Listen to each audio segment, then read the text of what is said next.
Ay, Brad. Boss. Wait lang Sige, bye-bye. Kuya, ano po yan? Kuya? Mo kinukuya? Ka mag-anak? Ha? Lagi na lang bang nakahambalan dito yung sasakyan mo? Anong gusto mo sabihin? May kotse ka? Ha? Uy, magkakaroon din kami nito. Wala pa lang kaming pera. Tignan mo tong tarantado na to. Niharang na naman yung sasakyan niya dito. Ha? Pinagsabihan ko na eh. Wala kang kadala-dala, ha? Sige. Gusto mong makilala ako ng lubusan, ha?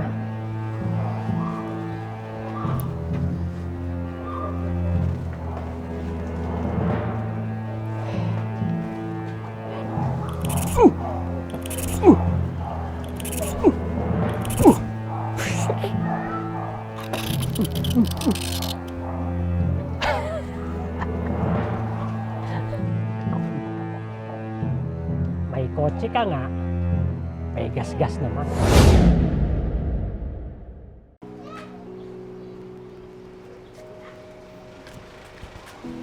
Uy, Enteng. Aba, tirik pang araw nagiinom ka na naman. Ayos Walang patlang ang pag-iinom, halos araw-araw na. Patulog lang naman. Pampatulog, kaaga-aga pa nga. Eh, hanggang mamaya ako inom eh. Okay daw, boss. Ayan. Diyan ka magaling. Sa pamimiloso po. Oo, nakuha ko. Tingnan mo tong mayabang na kapitbahay na to. Dito na naman iniharang yung sasakyan niya. boss? Oo. Wait lang, ha? Ano ba? Pagsasabihan ko lang. Hoy, wait lang. Mayabang? Paano mo naman nasabing mayabang? Okay, boss. Basta mayabang yan. Tingnan mo naman, Okay lang. Wait lang. Maya-maya Kakausapin ko lang. Uy, hayaan mo na siya, Enteng. Kakausapin ko lang. Sige. Okay. Sige, boss. Okay, boss. Sige. Ay, Brad. Boss. Wait lang Sige, bye-bye. Kuya, ano po yan? Kuya? Mo kinukuya? Hindi mo ka mag-anak? Ha? Lagi na lang bang nakahambalan dito yung sasakyan mo? Anong gusto mo sabihin? May kotse ka? Ha? Uy, magkakaroon din kami nito. Wala pa lang kaming pera. Pasensya na po Huwag po kayong mag-alala, kuya. Aalis din ako maya-maya. Enteng, ano ba? Sir, pasensya na po ha. Pasensya na po kayo.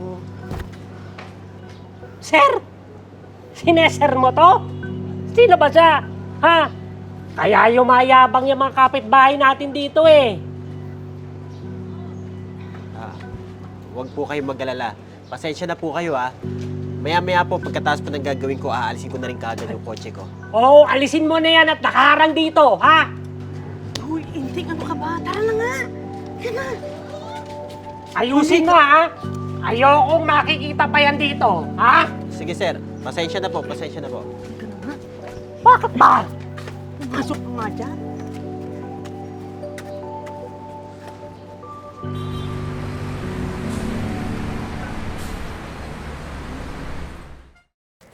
Grabe ka naman, Enteng, doon sa kapitbahay natin. Humingi na nga ng pasensya sa'yo eh.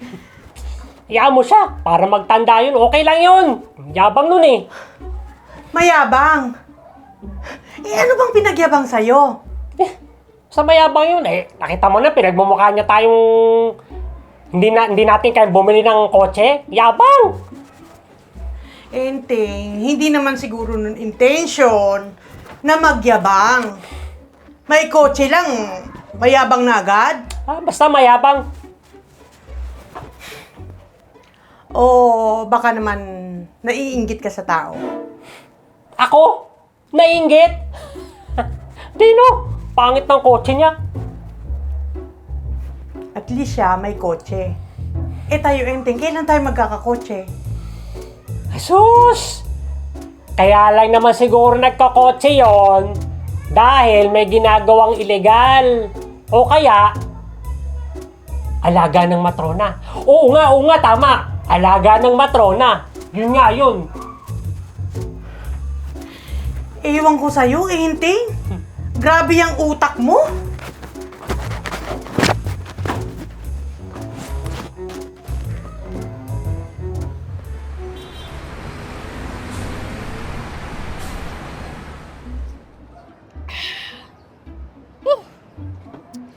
Oy, pre. Nakita ko kahapon ah.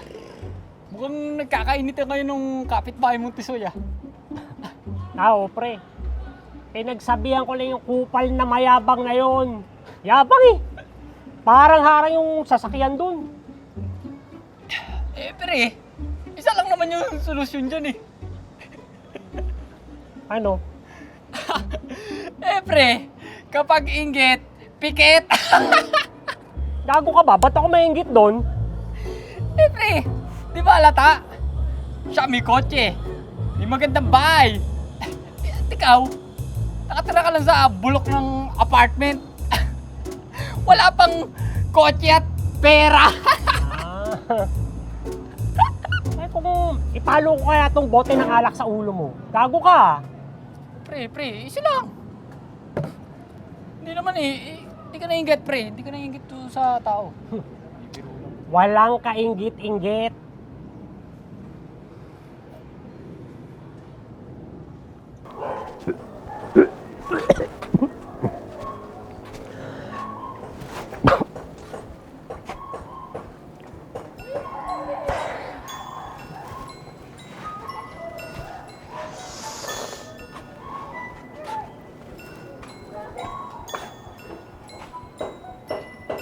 Tignan mo tong tarantado na to.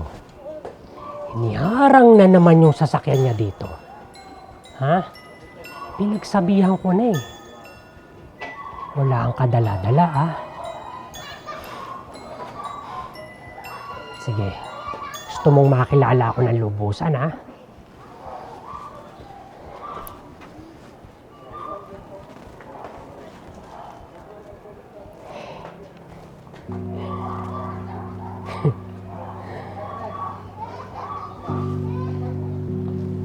Wait ka lang.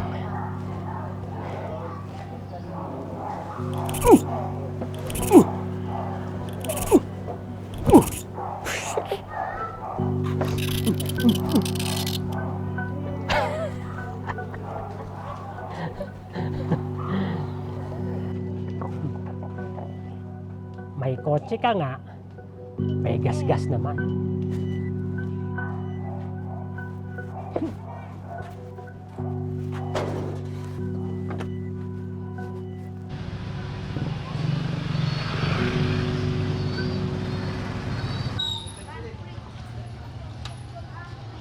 Handaan tayo ng bangko, ha? Oh, sige, doon na rin tayo kumain mamaya, ha? Ah, sige. Ano ba yung ano? Shit! Ano nangyari dito? Halahan! Ang daming gasgas ng kotse mo. Ha? Mukhang napagtripan yan, ah. Ano po yun? Pinapatawag po ni Kap sa barangay si Enteng.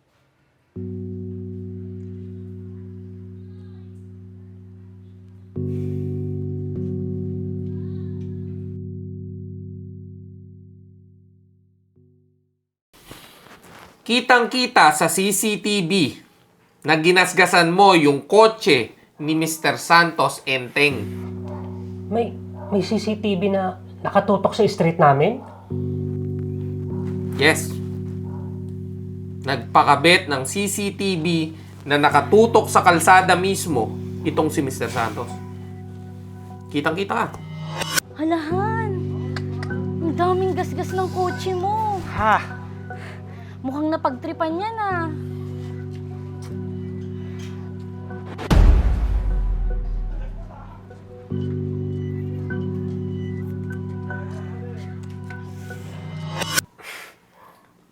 Napakayabang mo talaga eh, no? Eh, Kap, alam niyo bang ginagawa niyang parking lot yung kalsada doon sa amin? Napakayabang, may kotse lang. Regarding doon, pinagsabihan ko naman na tong si Mr. Santos, nakausap ko na siya doon. Pero ang pinag-uusapan natin dito, Enteng, yung sinira mong property ng kabarangay natin. Kaso, ang pwede mong abutin dito, Enteng, lalo na kapag dinimanda ka nitong si Mr. Santos, alam mo ba yon? Yun ang nga ba yung sinasabi ko sa'yo, Enteng eh. Naku, Sir Mike, pasensya na po kayo sa nagawa ng asawa ko. Ako na po ang humihingi ng tawad. Kung humingi ng tawad dun sa kumag na yan. Ikaw ang kumag. Bobo ka. Hindi ka talaga nag-iisip eh. Kap, paano naman mababayaran yung sinira nilang sasakyan ko? Naku, Sir Mike, kaawaan ng Diyos pero wala po talaga kaming pambayad eh. Mahirap lang po kami. Yun na nga, Tirosa. Hirap na nga kayo sa buhay. Tapos, gagawa pa ng kalokohan itong asawa mo. Kap, kaya ako lang naman nagawa yun dahil sa inis ko dito sa taong to Pinagmumukha niya kaming mga kapitbahay niya na mas nakakaangat siya sa amin. Sandali. Kuya, wala akong intensyong yabangan ka. Sadyang minsan lang talaga, Kap, nangyayari, kailangan ko mag-park ng mabilis sa tapat ng bahay ko. Kasi meron akong kukunin sa loob ng bahay, pero hindi ko naman pinapark ng matagal doon, di ba? Enteng, mukhang hindi na nayayabangan. Mukhang hindi ka na nayayabangan dito kay kay Mr. Santos. Mukhang iba na yan Inggit yan, Enteng. Inggit yan sa katawan. Nako, tingnan mo. Yang inggit na yan, yan yung nagpahamak sa'yo. Naku, Sir Mike, patawarin niyo na po yung asawa ko sa nagawa niya. Wala po talaga kaming pangbayad, sir Rosa, ano ba? Ikaw rin. Humingi ka rin ng tawad. O kung hindi, ako mismo magsasabi sa kanila na ipakulong kang buwisit ka na wala kang silbi. Ano? Ako mismo ba pakulong sa'yo? Brad, pasensya ka na sa nagawa ko. Nagdala lang ako ng emosyon ko. Tsaka, pasensya ka na dahil sa inggit, nasira ko yung kotse mo. Sir Mike, patawarin niyo na po yung asawa ko. Pangako po, ako na po yung bahala sa kanya, sir. Wala po talaga kaming pambayad, sir. Sa totoo lang po, mahirap lang po talaga kami. Kuya, sana sa susunod, isipin mo muna ng maraming beses bago mo gawin yung isang bagay. At kung kaya mo ba itong panindigan. Tsaka, kuya, hindi kita niyayabangan. Yung ganyang klaseng mindset mo, dapat pinapalitan mo yan kasi ayan yung ikapapahamak mo. Kap, ganito na lang. Hindi ko na ho sisingilin sa kanila yung pampaayos ng sasakyan ko kasi kawawa naman sila Mukhang hindi naman nila kayang magbayad. Pero ito na lang po sana ang tatandaan nyo. Huwag na sana mauulit to. Kasi kapag naulit pa to, pasensyahan na lang ho tayo Naku, sir, maraming salamat po. Pangako po, hindi na po mauulit yung ginawa ng asawa ko.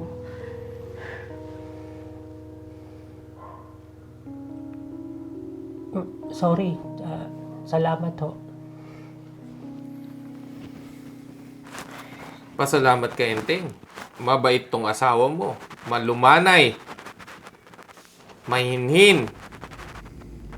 At marunong makipag-usap.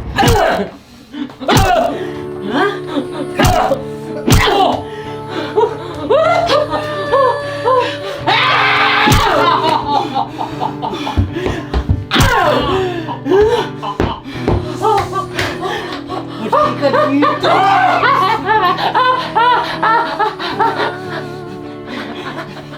Salvo! Ha? Napakawala! Hindi na! Pati ako! Halos magmakaawa din sa barangay. Para lang hindi tayo magbayad ng danyos, ha? Wala ka lang silbi dito sa bahay! Perwisyo ka ba ngayong ka, ha? Kayo!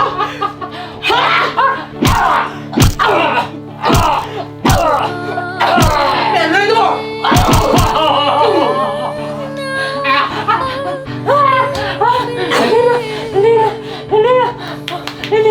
mo! Sa mga dalaw. At marunong makipag-usap. Tangik, idudugtong natin yung tas boom! Ginano na yun. Okay na yan. Tapos bigla ka lang, boom! Sabi ko, ba't may dialogue pa? Hindi, idudugtong ko ron sa edit. Di ba, no? Mahinhin. Malumanay, pero kasunod. Tatawa na ako dun sa mainin eh. Kasunod kasi eksena nun. Kanina pa, Ironic pala eh, no? Nag-google ko kanina pala. pa kaya ako na, kaya hindi ako tumitingin sa kanya. Kaya sabi ko, nagpipigil. Mainin. Hindi ako.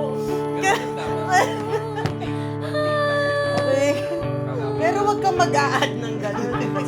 Nasisira yung mga acting skills natin eh. Teka lang. Opo, tama. Tama po ka.